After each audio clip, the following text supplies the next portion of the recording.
children. Well, last night we brought you the first part of a teammate investigation into charges of abusive treatment by priests in a Catholic order which has its U.S. base right here in Connecticut. Tonight, Ellen Cohn has more with former members of that order, including the charge by one member that he says was subjected to sexual abuse. Alan? And Keith, the Legion's seminary is in Cheshire, but it also has other facilities around New England, including a boarder school for boys who are on the path to becoming priests. It is there that our story begins. I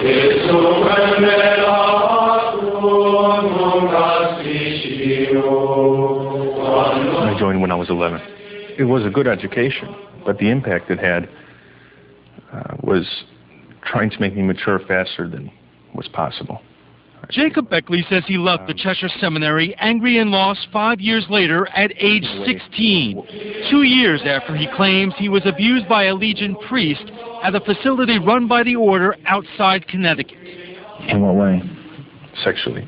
Beckley is 24 and didn't want to go into details about what happened on camera.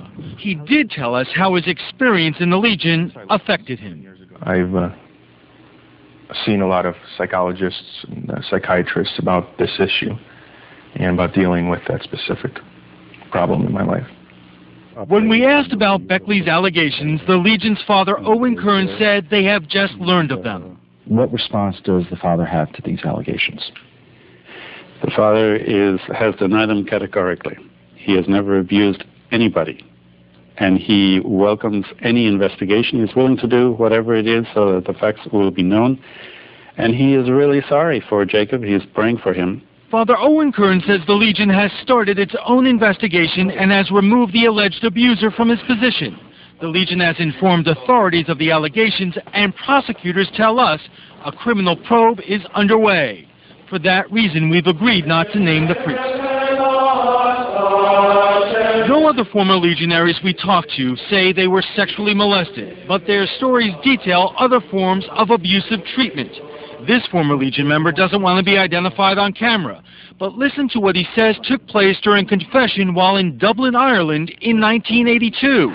I went to confession to him, and as my penance I was told, go to my room, strip naked, and kneel and wait for my kneeler for him to come. I couldn't remove my underpants, and I just waited there, stripped my jocks.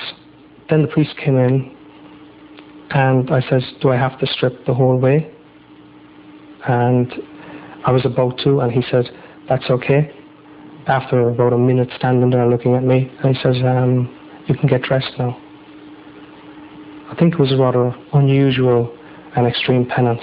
The priest, he says, was assigned at one point to the seminary in Cheshire. I feel ashamed. I feel, gee, I should have said no. In a statement, the priest says he always treated each seminarian with dignity and respect, and he says he never required any seminarian to disrobe as penance. I have never encountered harshness in the Legion. What I encountered was understanding and compassion. The Legion points out none of these men ever reported the alleged abuse to their superiors or filed complaints until now. Did it ever occur to you to report what was happening to the Archdiocese of Hartford? How? You have to get permission to make a phone call. What do you tell them that I want to call the Archbishop's office and my superior's going to tell me yes? That's not going to happen. We asked Dick Politano, a counseling psychologist in Connecticut, to talk to these men and give us his perspective. When you experience that day in and day out for weeks, for months, for years, in the case of some of these folks, there's nowhere to go, there's no way to turn. But Legion officials deny any allegations of abuse. They say they don't understand why the men we spoke to have come forward with their stories now. You're trying to get me to go inside their mind and their heart. How can I do that? I don't know what's in there. I'm sorry for what's in there. The Legionaries are not in the business of making people unhappy. It grieves us that anybody would suffer like that.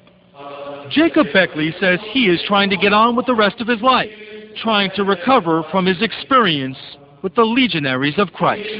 90% of my life is ruled by the guilt that I have from the Legion. the way that they made me up until the present time.